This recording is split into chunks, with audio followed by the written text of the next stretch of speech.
All right, I think I'll start. So, hi, bonjour, and welcome everybody. My name is Milena Audino. I'm the Business Information Officer here at the World Trade Center, Winnipeg. So, thank you for joining today's webinar, US Ready at Speed, How Startups Close Gaps and Scale Faster, which we are proud to present as part of Manitoba Tech Week 2026. I would like to begin today's webinar with our land acknowledgement. So we acknowledge that we are on the lands of Treaty 1 territory and that Manitoba is located on the traditional and ancestral lands of the Anishinaabe, Anishinaabeg, Innu, Denisilan, and Dakota Oyate nations. We acknowledge we're also on the homelands of the Red River Métis and that northern Manitoba includes lands that were and are on the ancestral lands of the Inuit. So the World Trade Center Winnipeg team respects the treaties that were made on these territories and acknowledges the harms and mistakes of the past and present throughout our nation. So just before we begin, I want to share a couple of housekeeping items. So number one, please send all of your webinar questions directly in the chat box just at the top of your screen, as questions will be answered throughout the webinar. Number two, for all logistical questions, just send them directly in the chat box and I will also try to do my best to answer them. And lastly, you will also receive a copy of the recording of this presentation within the next week. So now it's time to start our webinar. I would like to introduce you to Juliano Goulart and Tamir Maharaj. So Juliano is a 2 times founder with 1 successful exit. Currently, he is the program manager for the Virtual Trade Accelerator, a program delivered by NRC IRAP and Tech Manitoba, helping Canadian companies scale internationally. Tamir is also a trade advisor with the World Trade Center Winnipeg, and he brings practical experience of having worked on an international business startup as part of an exchange program with the Amsterdam University of Applied Sciences International Business Program. He also holds a degree in economics from the U of M. So welcome, Juliano and Tamir. The floor is all yours. Thanks for the intro. And so me and Juliano wanted to kind of format this discussion as a fireside chat. We both had a lot of questions about each other's experiences, what our organizations do, and we thought it'd be a good conversation to have live on the webinar. So we each kind of prepared some questions for each other, and we're gonna work through that, and hopefully you guys have the same questions or can give you some valuable info on expanding to the US. So I'll just stop sharing the presentation and we can just, it's going to be more a conversation styled webinar. So I'll start with a question for Giuliano. I know speed can be a double-edged sword for startups entering the US. If you don't want to move too slow and miss that window, or move too fast and risk burning resources on the wrong thing. So when you work with a founder on trade readiness, what's your framework for helping them figure out how fast they can actually move? Yeah, this one is important because so first of all, we with the VTA, we are huge proponents of expanding into the US as soon as possible. That's our thesis. We think it's extremely important, historically speaking. Whoever wins the North American, the US market wins the North American market, with a few exceptions, but that's been historically what happens. And so for us, if you can move, if you can go into the US from day one, great. Obviously, there is a few things to consider here. The first one being research. You obviously need to understand how the market works, your competitors, who's and why are they your competitors, the sort of how they scaled. Those things will help you understand how fast you can move, if you can move at all, or if you need more preparation. There's the capital components as well. Have you raised capital? Have your competitors raised capital? What are the things that you actually need to move into the US market? And we're talking about software companies. Hybrid companies that have software and hardware, it's more complicated. We have a few of these of those in our cohort right now, and a little bit more complicated. But for software companies, it's still easier. And then to determine how fast you can go, I think having the what I call iteration engine is important. Having that that process where you can figure out things super fast. it's very hard to actually, even if you do your preparation, if you have, you've done your research, you still might encounter things, challenges. I have a question for Tamir after that, but you still might encounter challenges that are hard to understand prior to actually entering the market. So having that iteration engine, I think, is important to figure out things super fast, feed whatever information back into your system, and then sort of correct course along the way. The question of missing the US opportunity, I would actually push back slightly on the frame, because we talk about missing the US opportunity, and it is a fact, but there's also the fact that if you don't move to the US, and if you don't move fast to the US, you might not just lose the US opportunity, you might actually lose everything, including the market you already own. And we've seen that. I have examples to give. So we don't want that. And it's important that the company understands their ICP. If you do your work, and if you talk about a framework, I think I would put understanding and the confidence in your ICP is kind of the overall component here. It's the architecture behind all of these things: research capital, iteration engine. It all comes from that bigger thing, which is your ICP. How confident you are that you figured out your ICP in the US, if that's the case, and that level of confidence will probably inform us how fast you can move, how fast you can go into expanding to the US. I hope that answers the question. Yeah, no, that was good. I like what you said about winning the US wins you all of North America. I wanted to know what losing that window looks like in practice.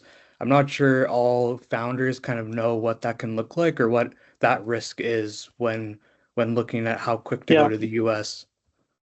Okay, I'll give you a concrete example that we saw up close, and I cannot say names or the company's names or founders' names, but this was a company, a scale-up company, dominating the Canadian market. They pretty much had 90% of the Canadian market, and they thought about going to the US many times, kind of stalled, delayed.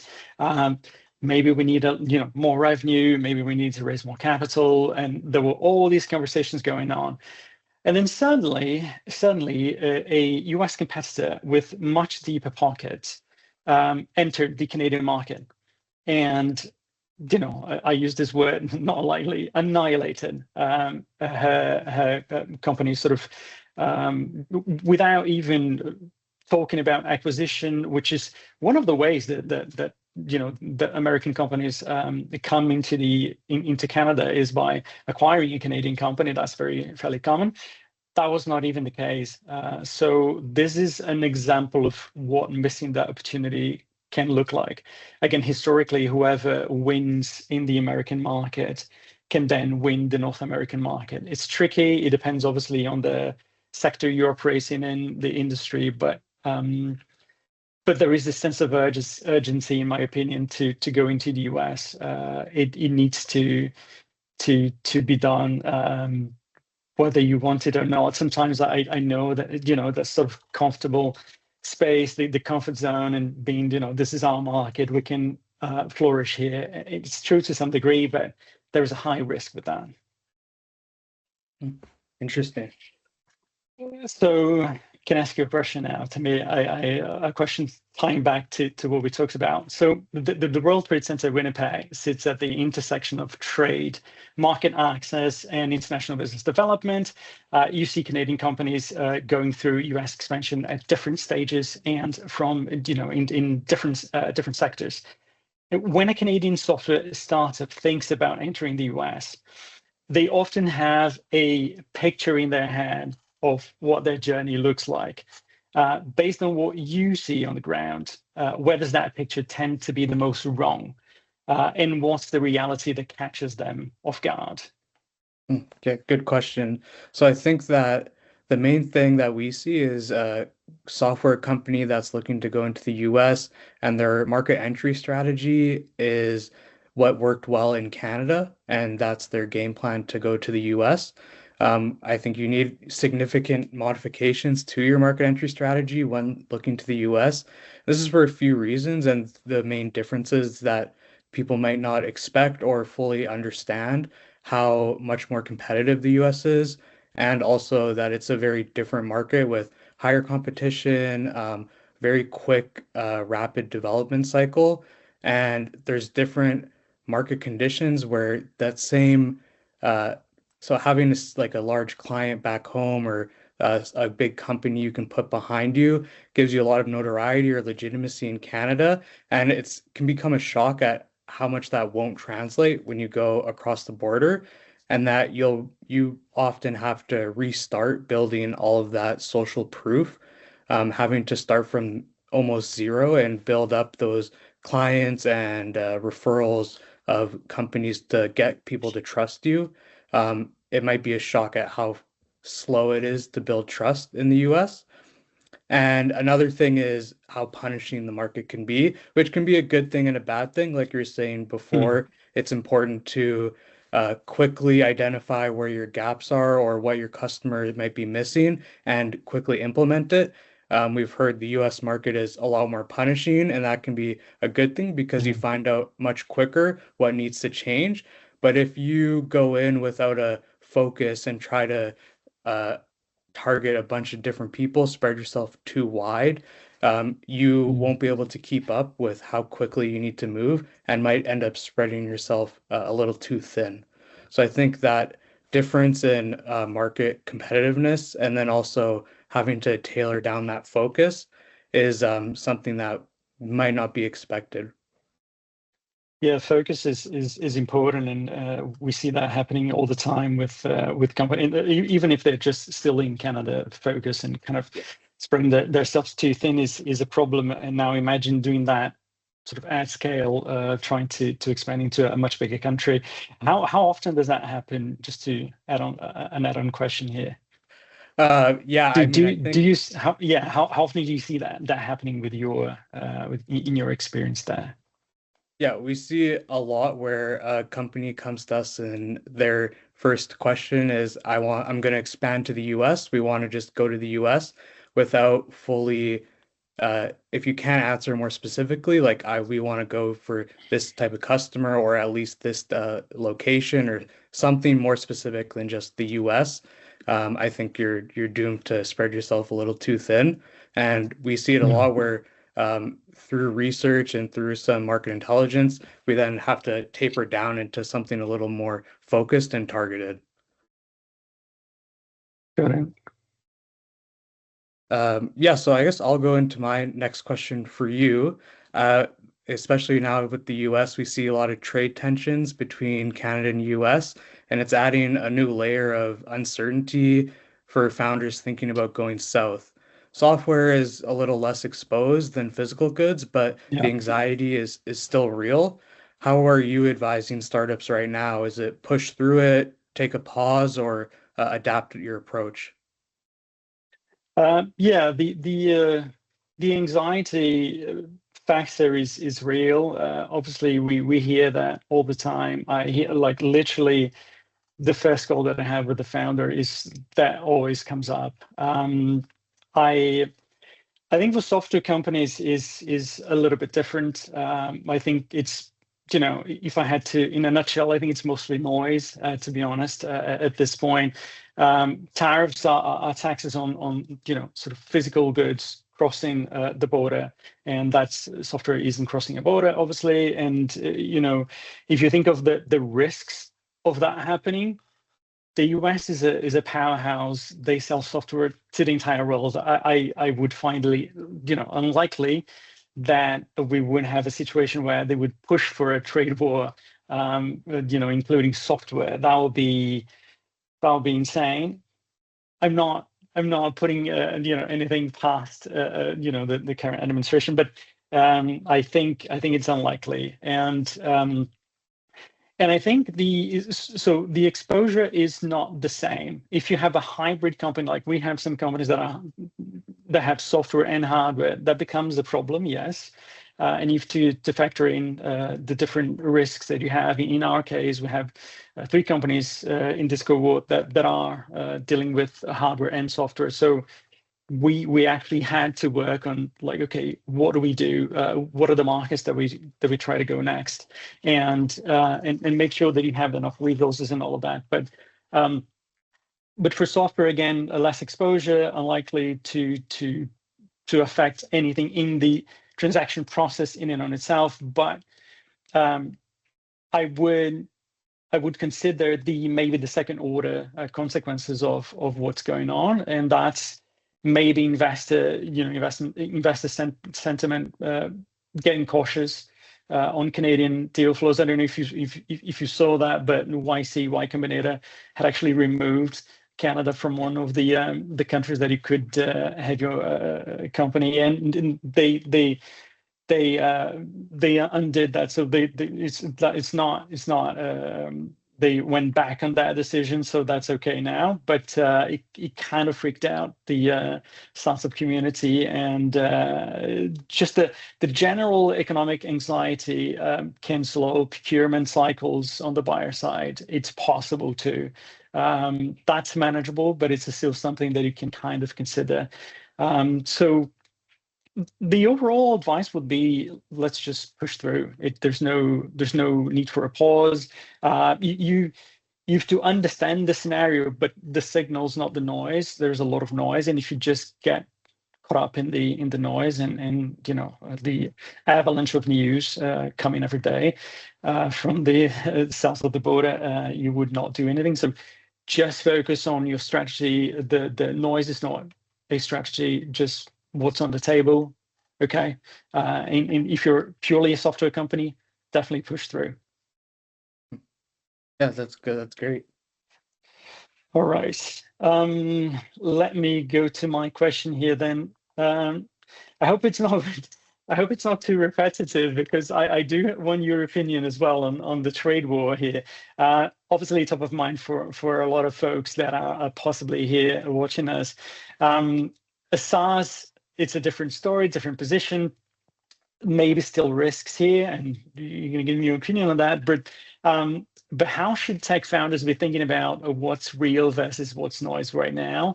And does it change the expansion strategy at all for you, in your view? And even if it's like maybe a hybrid model, there might be some differences here.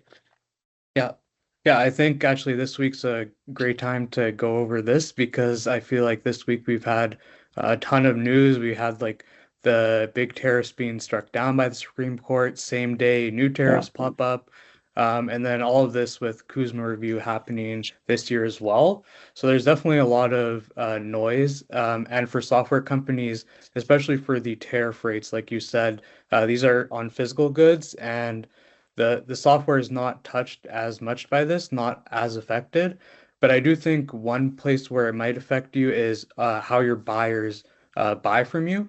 So like certain types of buyers might be, like you said, more cautious, not specifically because of any tariffs, but just times of uncertainty brings more caution. If there's a big commitment or you're selling to a larger buyer, they might have more questions, need a little bit more assurance about what's going to happen if things do change. And I think that should be a part of your strategy. But if your strategy is dependent on things going a certain way politically, it is a fragile strategy and should maybe be strengthened or have some contingency in place. But really, I think assessing where you are actually exposed to risk, and then basing that on how to filter out what affects you, what affects your buyers, and then kind of understanding the rest, but not really, like you said, kind of pushing through the rest. One thing that might also be affected is if your buyers are U.S. federal, state, or municipal procurement buyers, or like a large enterprise that has significant government contracts. Just the general Buy America pressure might make them a little bit more hesitant to go with Canadian suppliers, foreign suppliers in general, but Canadian as well. And so I think just understanding where your risks lie, like if you're like paying in Canadian currency, getting revenue in US, just understanding how much that currency change can affect your margins and having a plan in place to assess that. And then things like Kuzma coming up for review, the TN visas might get reviewed. There might be, I don't know, like an increased fee or a changing of the list of who's considered like what jobs can go through and whatnot. But it's really kind of changing every day. I mean, there's definitely a lot of noise happening, but just focusing in on what actually affects you, what actually is going to change how your buyers buy from you or whether they buy from you at all. Yeah, you talked about buyer sentiment. Do you think have you talked about data residency with founders that you're working with? This is something that we kind of get asked sometimes, and do you feel that's relevant, more relevant now? I do think it's more relevant now, especially with AI popping up. It's a big topic.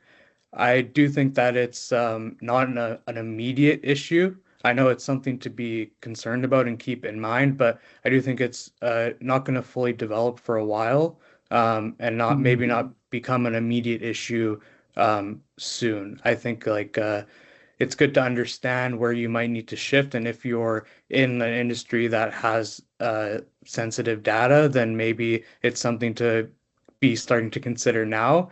But I don't think it's an immediate issue. What's your opinion on that?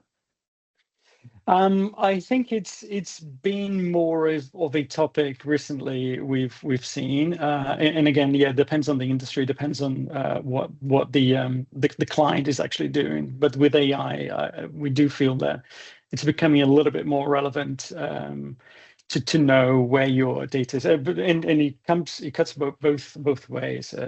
Canada as well. If you're a Canadian company, you're especially worried now, I think, like, where is my data? Is it AWS in the US, or is it, hosted in Canada? And do you even have a control of how that can be done? So yeah, I think maybe there's a little bit more concern now.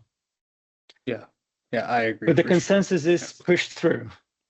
Yeah. Right. Okay, that actually leads right into my next question, but there's a difference between startups that think they're technically ready to go push to the US and ones that are commercially ready.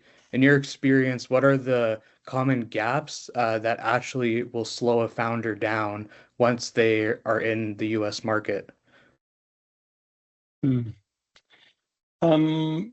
I think that, well, the technical gaps are more visible by nature.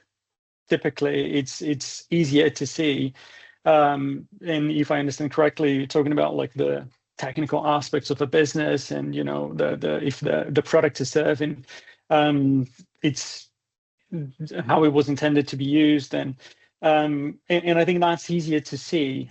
So you can have a product in a company that's technically completely ready to go, but then the product was still the commercial part is still built for a Canadian buyer. The cultural aspects of the presentation and the pitch is still sort of targeting Canadians and not really factoring in the main differences that you might find even in different states in the US. You might think the US is one big country, but you will have differences in different states, and you should factor those in when necessary. So I think that part, like, built for a Canadian buyer. You also have the underestimating category competition. You talked about that. I think you might be facing a competition that you don't fully know. I'll give you an example, actually, because the other day I saw a Canadian company, and they are and we are working with them. they understood that they had competitors in the US, and they have two competitors, and very nascent sort of category, and I think it's going to grow quite well. But the problem is, one of the competitors is a third-time founder with great exits in his recent past. That is a different story altogether. That person, that founder, is highly investable, has sort of has proven traction, has proven that this person can get to whatever stage the company needs to get. And you cannot underestimate that. You need to research that. You need to understand that sort of, we're talking about commercial gap. That, to me, that's part of the commercial part, understanding how this other company got traction, how you can get traction, what are the challenges here. And in the end, when we talk about we mentioned the iteration engine, not being able to figure out the different aspects of your wins or your losses is very, very damaging. And I think that's underestimated as well. If you cannot distinguish signal from noise, if you can't tell if the problem is the market, the message, the price, that gets very confusing very fast. And we've seen founders and companies, tech companies, that went into the US, that expanded into the US without knowing fully well how to learn, how to observe, and how to sort of measure those things, and that gets complicated over time. Then you sort of can blame, the product isn't good enough, or the market isn't really ready for that, or whatever. But you don't know.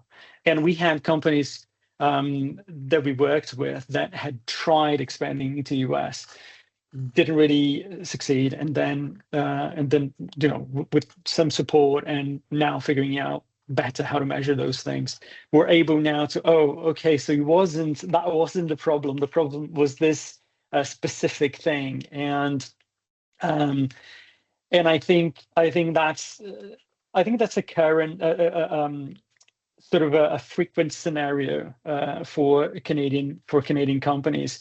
I'll give you an example there. I gave at another panel last year for Tech Week as well.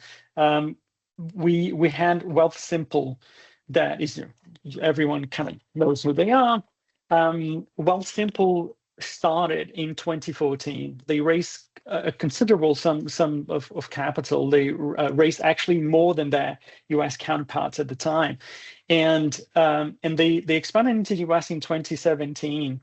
So 3 years later, after launching, right? It's a fintech, so it's complicated. There's a bunch of regulations involved into that. But anyway, three years later, and they moved into the US with deep pockets, no problem, a lot of resources. But they moved into the US without fully understanding that they did not have a competitive advantage comparing to the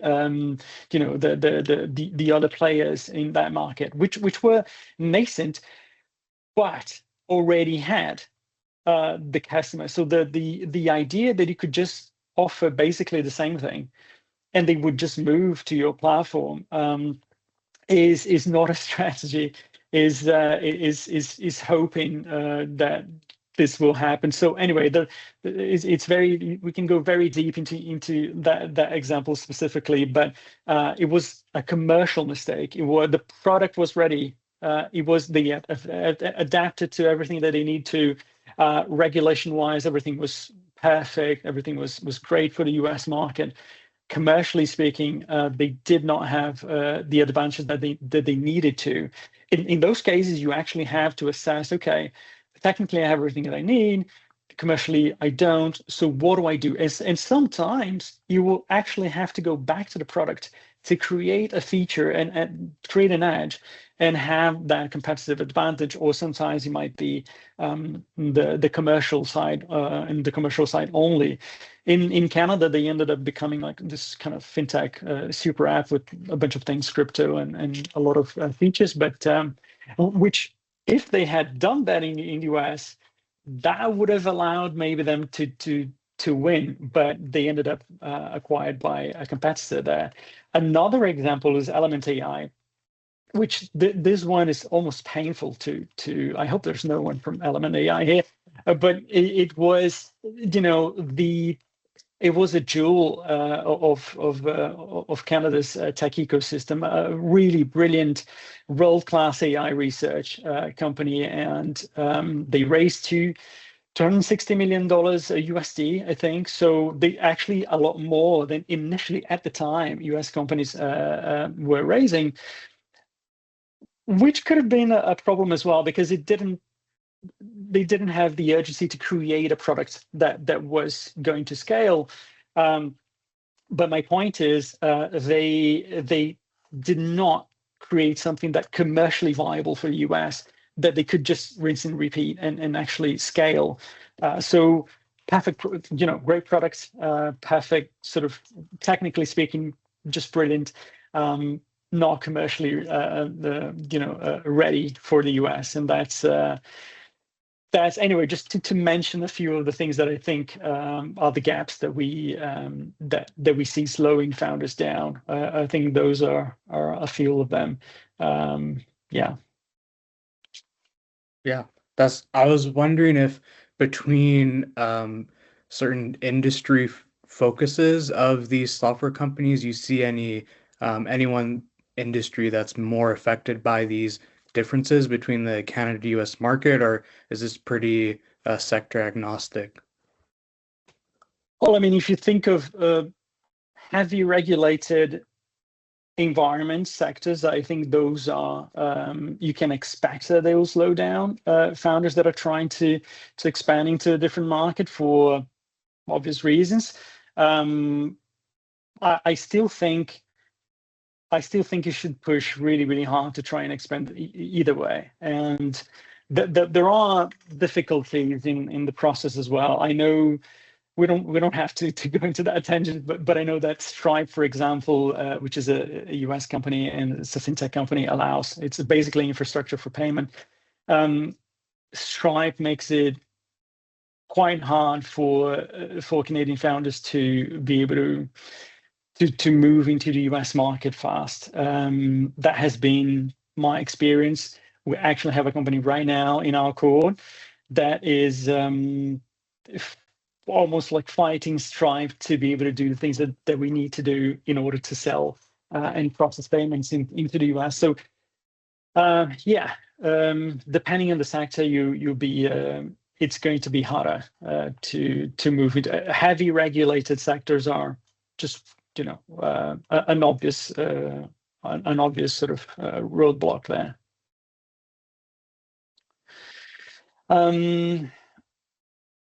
Okay, my question here for you. When you look across the startups you've worked with that successfully scaled into the US, so not just launched, but actually gained traction and built something durable there, what do they tend to have in common? Because on our end, we can kind of see a few aspects. I was wondering what you can see from your perspective. And I don't mean the checklist like stuff like, US entity, local contact, but more the less obvious things, the mindset of the approach that you don't see the ones, that sort of stall. How do you see that? Yeah, I think like you were saying before, the companies that can figure out what's true and then act on that as quickly as they can. And what I mean by this is, like you were saying before, the ability to set up accurate KPIs or milestones or goals that they can use when they're expanding to early on figure out what's working and what's not working. It's important that they know what it looks like when they're not on track or something's not working, so that they can quickly try to fix that or address that in order to adapt to the US market. Like I was saying before, it's a very punishing market in the US, and so being able to look at the right, I guess, data points or the right characteristics in order to adapt quickly and catch those things early on. I think that's really important because you can be putting in a bunch of work and resources, looking at the wrong kind of metrics or KPIs, and all that energy and resources, although maybe it looked good to you at the moment, wasn't really moving the ball forward much, and then you fell behind in some other aspect or didn't see the need to adapt quicker.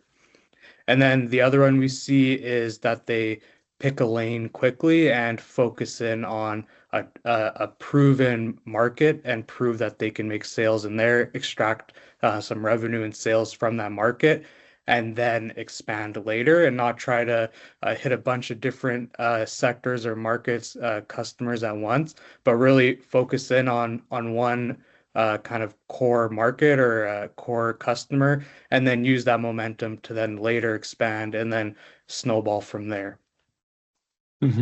So you're saying that typically when a company has more focus on one specific lane, a specific thing, that they have the ability to sort of observe, I guess, the results of that process better. Yeah, and they also can adapt quicker and put more focus on really capturing that market and really like focusing on what those customers want. Yeah, I think like having a good focus on who specifically you're targeting, what problems are you solving, is a good thing to have when you're moving into the US.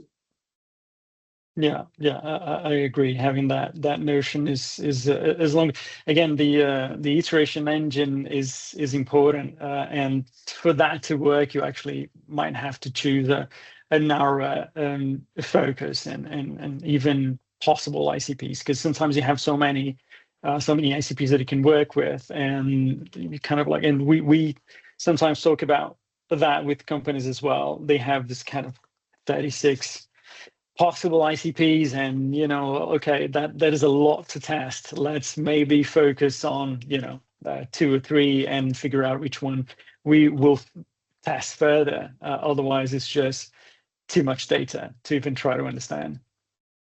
Yeah.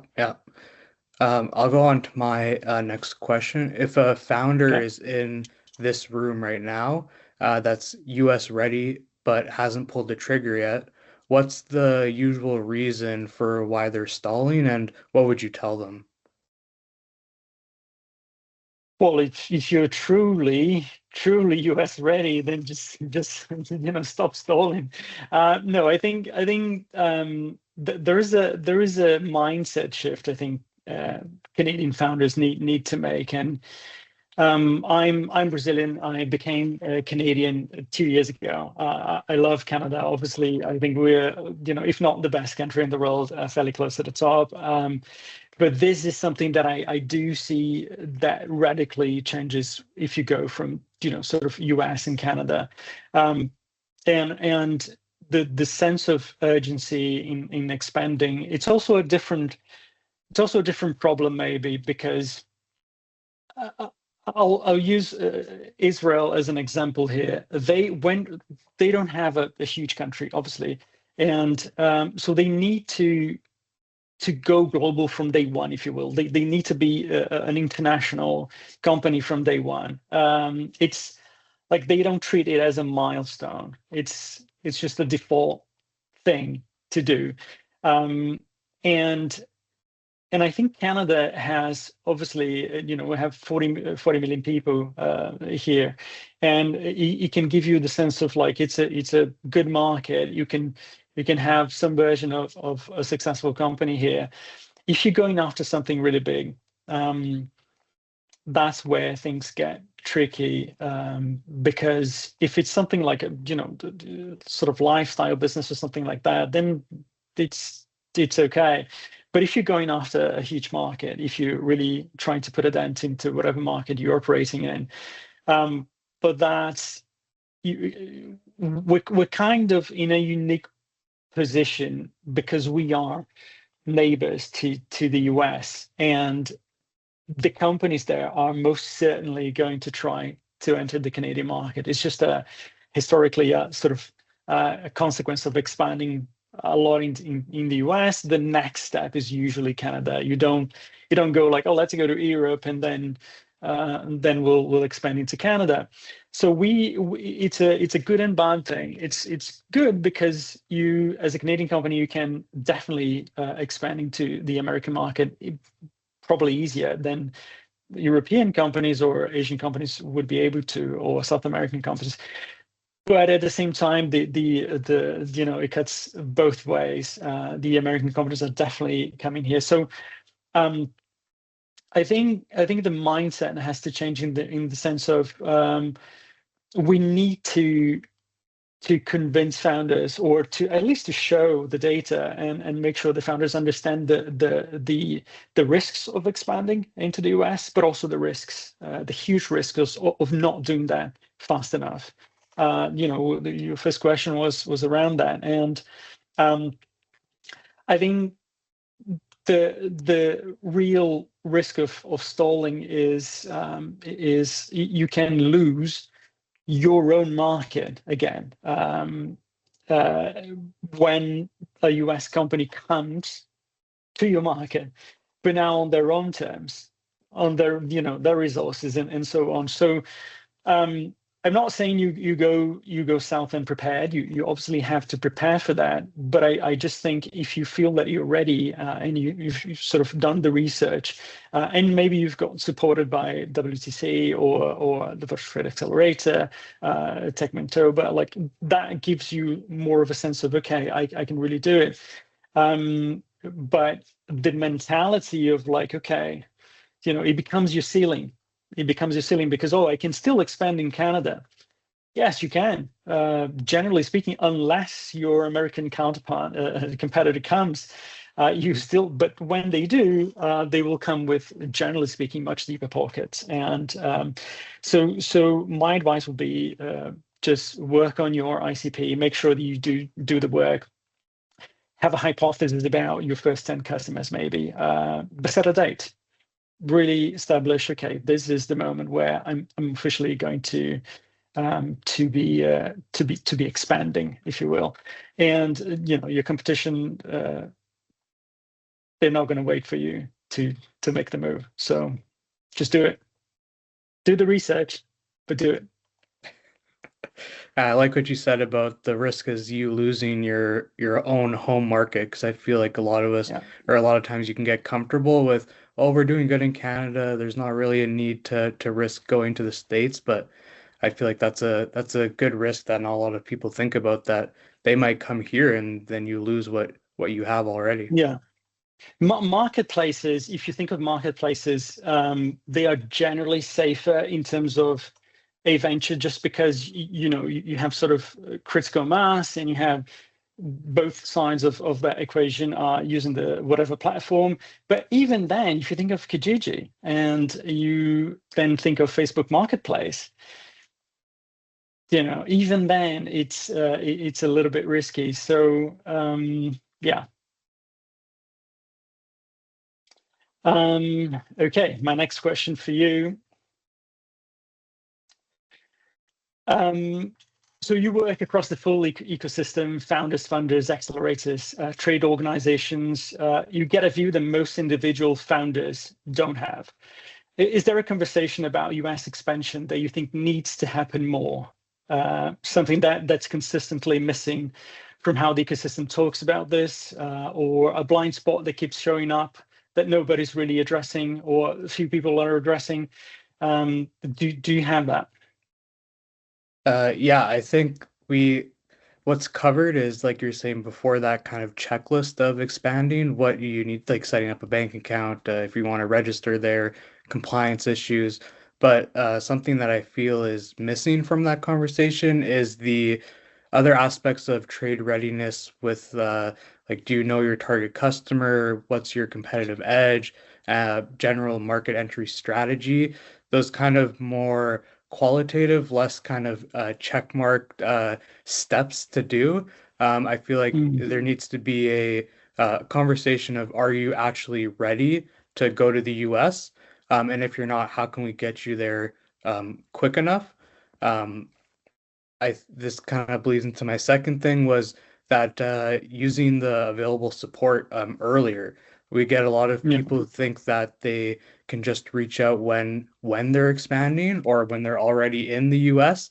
But I think even if you're not if you're planning on going to the US or planning to expand internationally, there's a ton of good resources in Winnipeg and Manitoba, and not just like webinars and educational events and networking, but also the people that work at these organizations like World Trade Center, Virtual Trade Accelerator, like the Trade Commissioner, EDC. They all have great advisors for their own kind of niche aspects that you might not maybe be confused about or need some support on. But I always say, like, if you attend one of those webinars or are looking for support from them, book a meeting with their advisors.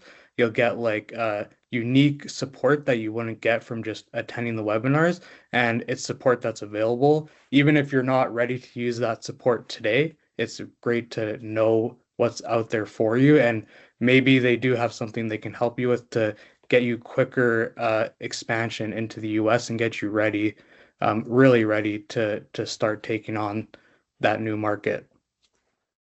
Yeah, that's a great. I sometimes, you've probably seen that founders in Canada, especially at the sort of early stage of the venture, they tend to kind of try to mimic maybe what they see American companies doing, and it's that it has its positives, but I think we are just different. It's a different beast. It's a different problem. The American companies can afford to kind of sort of expand and keep expanding there for years and years, and Canadian companies might not be able to do that for that long. They need to sort of move into the US or different countries sooner rather than later, and so I think reaching out to your ecosystem is even more helpful in Canada, and sort of trying to understand who's there, who's around to support you. I think it's more important for Canadian companies than for American companies, if that makes sense, because the challenge is just different. And I was, you're talking about the ecosystem in general. I recently read a study from a BDC that actually measured how long companies take to go into a different market. It can be, doesn't need to be the American market, it can be any market. And they concluded that companies in the US stay much longer in the US, again, because of the sheer size of the market. But and then they analyzed Canadian companies and how they were operating, how fast they were going abroad. And the usual scenario where the sort of the cutoff is 1.4 years. Past that point, your chances of being successful as a company, as a Canadian company, North American company, diminishes quite rapidly, which was interesting. It's half the time that American companies take. It's around 3 years for American companies, and for Canadian companies, 1.4 years. And none of the companies that became a unicorn in Canada did not expand into the US quite rapidly. All of the unicorns that we ever had went into the US, if not they won really at the early stages. So yeah, again, the urgency to expand into the US is real, I feel. Yeah, and I think leaning on the ecosystem, like you said, it's a good way to fill any gaps that you might be missing, and it's free resources that are available to you to use in order to accelerate the process and get into those US markets quicker than you would alone. Yeah. We do also have some time for questions. If anyone has a question for Juliano or myself or both, feel free to unmute or put it in the chat as well. If not, we can go on to our next questions too, but yeah, I have 2 more questions for you here. But if anyone, you're already doing the right thing. You are, I guess, watching this and connecting with the ecosystem, participating in the Tech Week. So that's already good. But if you have any questions, you don't need to wait for us to finish all our questions here, you can ask now. I'll go into my my second Okay.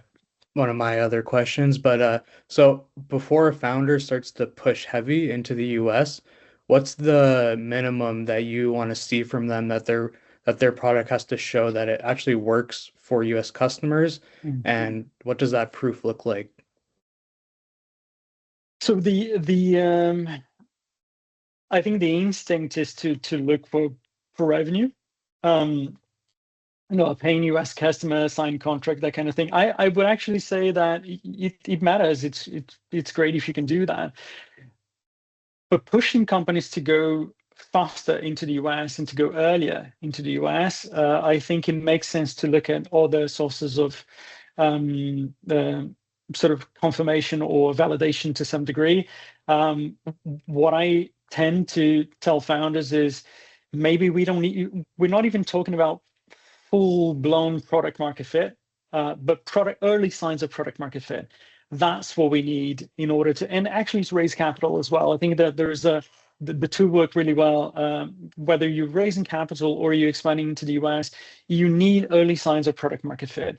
If you have not gotten any early signs of, what are early signs of product market fit? Maybe that's it's a sticky product.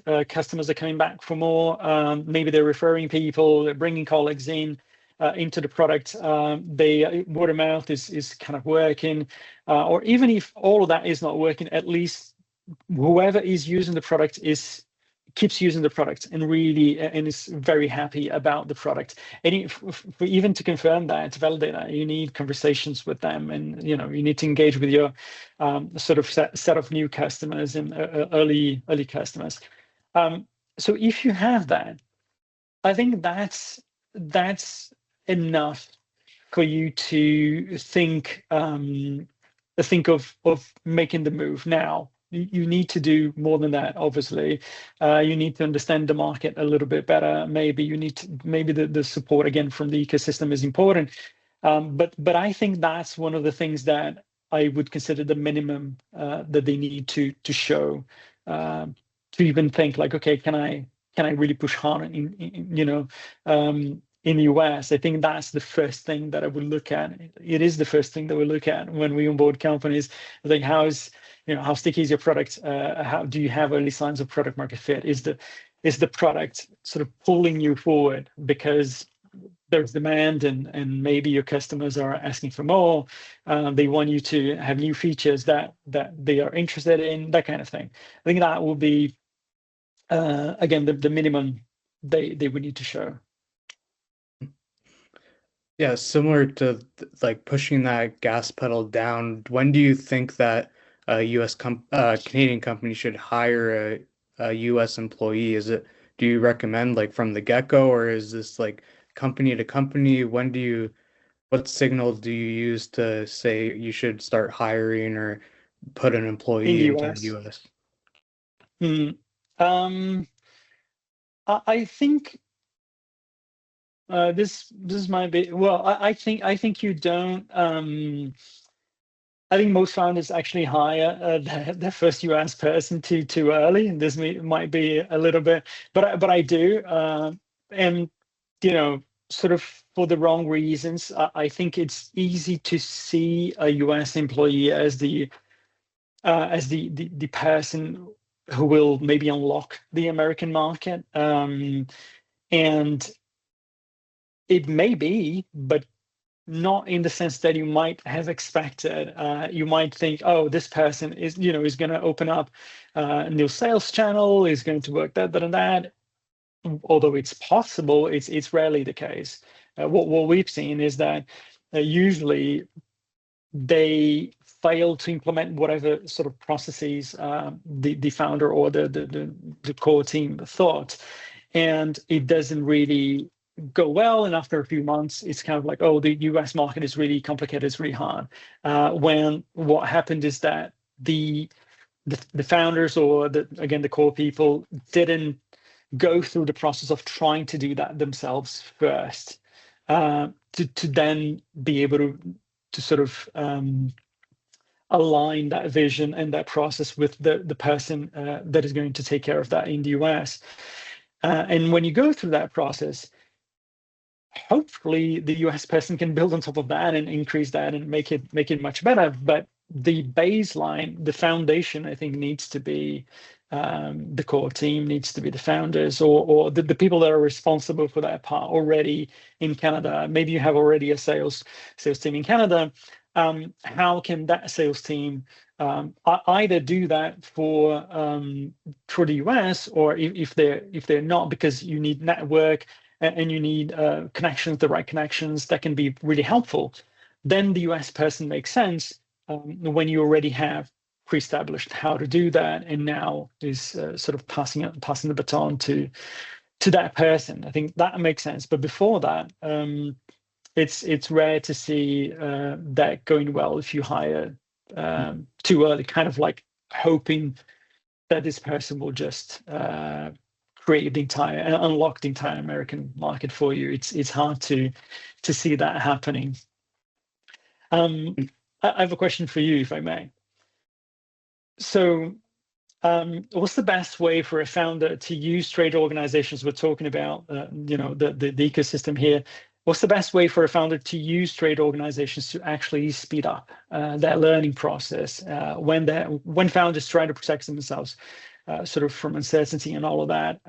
What are the things that maybe can go wrong, and how can they learn faster instead of having to make all the mistakes that we already seen and can help address? Kind of what is the best way here? Yeah, I think well, for like simple, just reach out. Like World Trade Center can help with getting trade ready, that market research, building like a large lead list or company list, sorry. And also other resources like the Trade Commissioner Service is really good for vetting leads, building connections. They have local offices that can help. Same thing with like all their trade missions have been great. We've heard good things about this recent trade mission from Mexico. Really a quick way to accelerate that expansion and build those connections in a new market. I think also if you come to like a World Trade Center or a EDC or any of these advisory services, coming with specific questions. Even if you don't have any specific questions, we can help figure out what those questions should be. But coming with specific questions, like instead of asking, how do I enter the US? Maybe you do a little bit of research on your own, or just think about it to yourself of how do I enter mid-market healthcare buyers in the US? Bringing that little bit of extra information really helps us organizations curate our support to you, and then also figure out maybe we can help you with a custom research request, or maybe we need to refer you to another organization. But I think reaching out is the best thing you can do, and reach out early. Like I said before, you don't have to wait till you're already expanding. You can reach out, and even if the organization doesn't help you at that stage, the ecosystem is really good at referring you to another organization that might be able to help, that could help. Yeah, great point. I would add to that, like we don't know what we don't know, right? So sometimes like what are the actual questions we would need to ask is complicated, because you haven't been through that process. You haven't really thought through the entire process. So helpful to try and see what else is out there. What is it that I don't know that maybe I'm missing here, or on my blind spots? Great way to wrap up here. Yeah, and I just put up our both of our contact information. If you have think of any questions or want to reach out to find out more about either of our organizations, feel free to reach out or connect on LinkedIn. I think we're approaching time now, but yeah. All right. Yeah. Perfect. Go ahead, Milan. Sorry. No, that's okay. Yeah, if there aren't any questions. I just included a couple of upcoming webinars and events that we have. But thank you so much, Tamir and Juliano. This was super insightful, at least it was for me. So hopefully somebody, if they have questions again, they can just send either of you an email.